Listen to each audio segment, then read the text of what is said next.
Puji Tuhan. Selamat pagi Bapak Ibu Saudara yang kasih dalam Tuhan.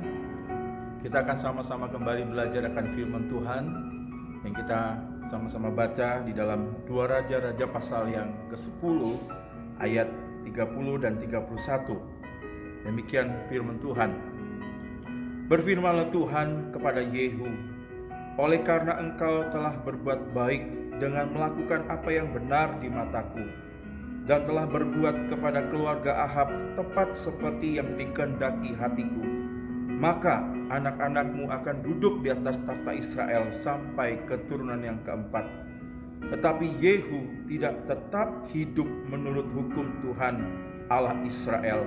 Dengan segenap hatinya ia tidak menjauh dari dosa-dosa Yerobeam yang mengakibatkan orang Israel berdosa pula. Tema renungan pagi hari ini saya berikan judul Tetap Hidup Bagi Tuhan. Pagi hari ini kita belajar dari seorang raja Israel bernama Raja Yehu.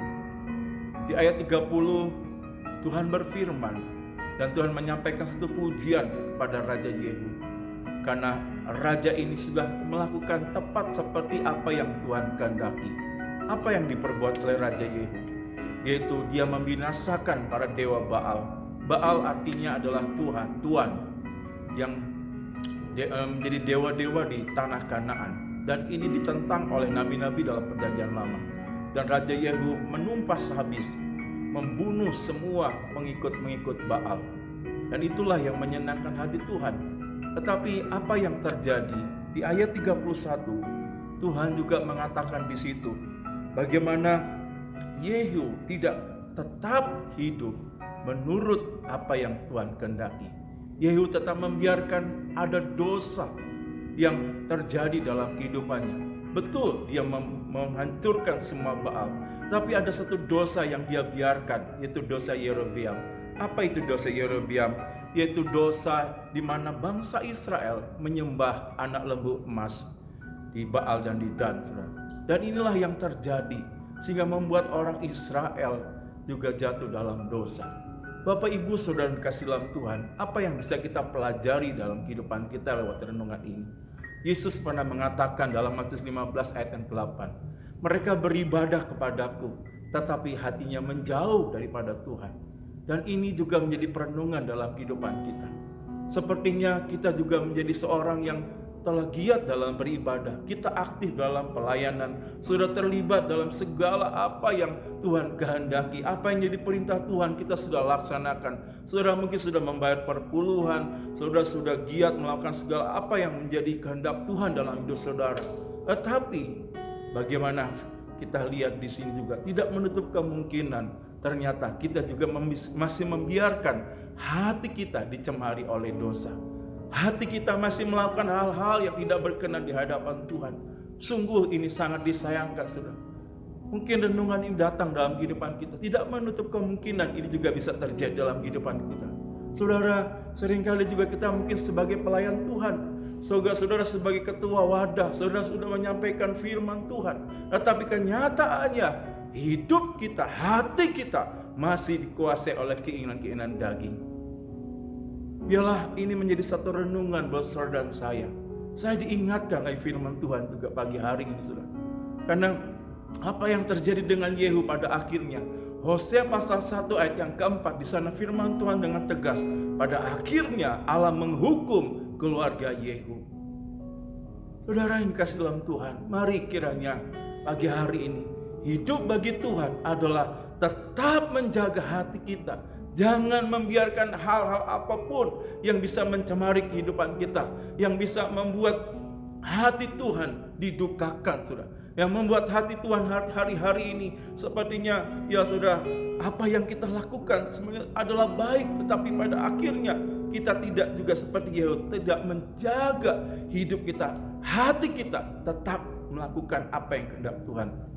Saudara, itu sebabnya mari biarlah hati kita, orang lain tidak bisa melihat ya sampai ke dalam hati kita, tetapi Tuhan yang melihat sampai ke dalam hati kita.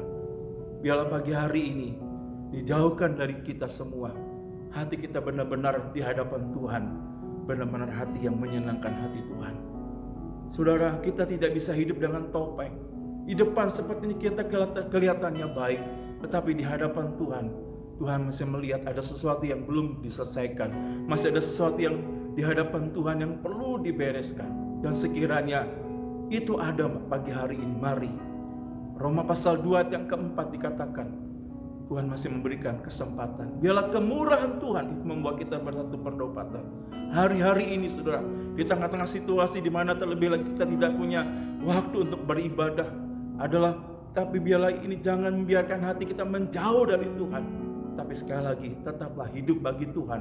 Artinya menjaga hati kita tetap melakukan apa yang benar di hadapan Tuhan, apa yang menyenangkan Tuhan, apa yang memuliakan nama Tuhan. Tuhan berkati kita semua. Mari kita sama-sama berdoa.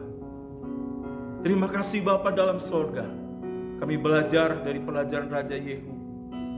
Tuhan, Kau melihat sampai kedalaman hati kami. Kiranya kami mohon pengampunan-Mu, kami mohon kemurahan-Mu.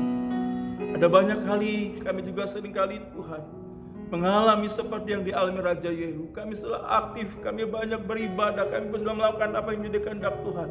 Tetapi kami tidak tetap jaga hati kami menurut firman, menurut apa yang menjadi kehendak Tuhan. Seringkali kami juga melakukan hal-hal membiarkan dosa-dosa itu tetap ada dalam kehidupan kami. Tetapi Engkau Allah yang melihat sampai kedalaman hati kami. Pagi hari ini jamah hati kami Tuhan. Kami mohon belas kasihan-Mu Tuhan. Kami mohon kemurahan-Mu. Kami percaya Tuhan, Engkau membentuk hidup kami menjadi pribadi yang semakin menyenangkan Engkau. Kami menjadi pelayan-pelayan memiliki hati yang takut akan Tuhan. Dan itu doa kami Tuhan pagi hari ini. Berikan kami hati yang takut akan Tuhan, sehingga kami benar-benar menjaga hati kami melekat kepada Engkau. Setelah dengan jemaat-Mu hari-hari ini, jauhkan dari segala dosa, jauhkan dari segala yang tidak berkenan. Tapi biarlah benar-benar kekudusan daripadalah turun atas setiap umat-Mu. Di tengah kondisi wabah hari-hari ini Tuhan, kami menjaga hati kami. Kami tetap hidup bagi Tuhan, melekat kepada Tuhan, melekat kepada firman. Terima kasih Bapa. Kami bersyukur diberkati setiap kami yang mendengar dan melakukan firman-Mu. Dalam nama Tuhan Yesus, haleluya, amin.